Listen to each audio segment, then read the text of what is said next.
I decided to travel. I was inspired to do that. So I looked into a number of options. One of the options I looked into was the Peace Corps. I partially applied to the Peace Corps, but I found the application process to be burdensome. In retrospect, it was a very good thing I did not go through with it, because I found out the Peace Corps is a vile, sinister, wicked institution. Since I wanted to travel, I looked into a variety of options, and none of them panned out. Work, school, none of them worked out. So I decided to take a personal vacation. I went to Swaziland in South Africa. In Swaziland, the first night I was there, I felt a little disorientated, as you might expect. I arrived at the night and there was a party going on in the hostel.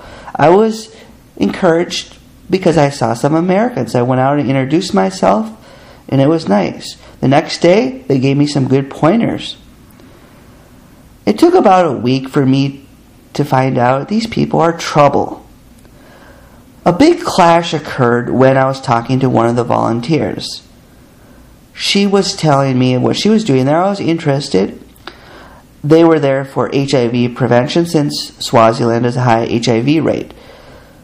One of my friends was big on the theory that HIV was intentionally created to destroy Africans, and also gays. I think there's a lot of validity to this. I'm not to the point, at least I wasn't then, that I believe it was 100% true, but I am skeptical of our government, so I wouldn't put it past our government. I was questioning her theory about HIV that it came from monkeys. Merely questioning it caused her to go mad. I suggested it's possible it was a human, man-made plot. She said, no, that couldn't happen. I don't believe in conspiracy theories. I mentioned the idea about Hitler. She said, they wouldn't want to kill the Africans because they need them to work in the gold mines. Guess what? Hitler had the Jews work for him, and then he killed them. I later found out that the Peace Corps members were sexually promiscuous. I really don't give a shit who is sexually promiscuous. Personally, I don't believe in being sexually promiscuous, but it doesn't really matter to me much. The problem is, they go out and tell the villagers, don't have sex, blah, blah, blah, blah, blah, and there they are. So if they really think sex leads to AIDS, then why are they having sex? Something funny is going on here. Even without the AIDS conspiracy possibility, there was a lot about the Peace Corps that I didn't like. I was trying to make a really good impression. I was trying to be respectful. I will definitely tell you there are things I did that I don't want to do next time I go.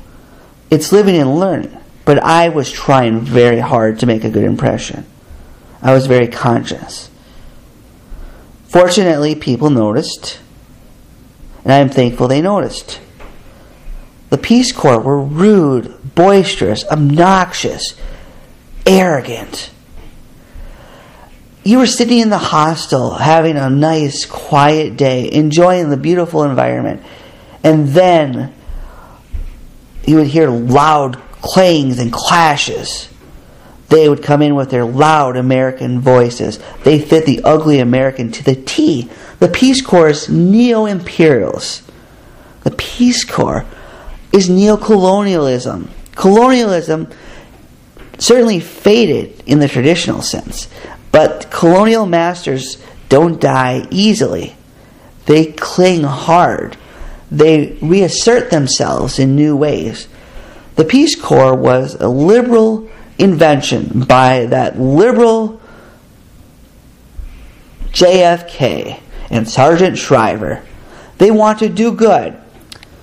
And it seems noble on the surface. But when you get under the surface, it's not so good. Ned Beaumont put it this way. He said, if anyone wants to help you, Do 3 things. Cover your crotch, hide your wallet, and run. They are there to solve a serious problem in Swaziland. I don't believe it is Americans' right to solve the problem of other nations. Now, Swaziland has accepted the Peace Corps and has invited the Peace Corps in. Most nations do. It is not my place to tell these nations what to do. I can't tell them what to do, or else I may fall prey of being an imperialist myself. And that's not something I want to do. I can, however, do whatever I want to American citizens. If I obtain a position of power, I want to bring down this filthy Peace Corps. What about all the people who need help? Guess what? There will be plenty of other people in these countries who could help, and they need the positions more than the Peace Corps. There are a lot of educated, smart people in these other countries that could fill the role. We don't need the Peace Corps to do that. The whole premise of the Peace Corps is fundamentally flawed.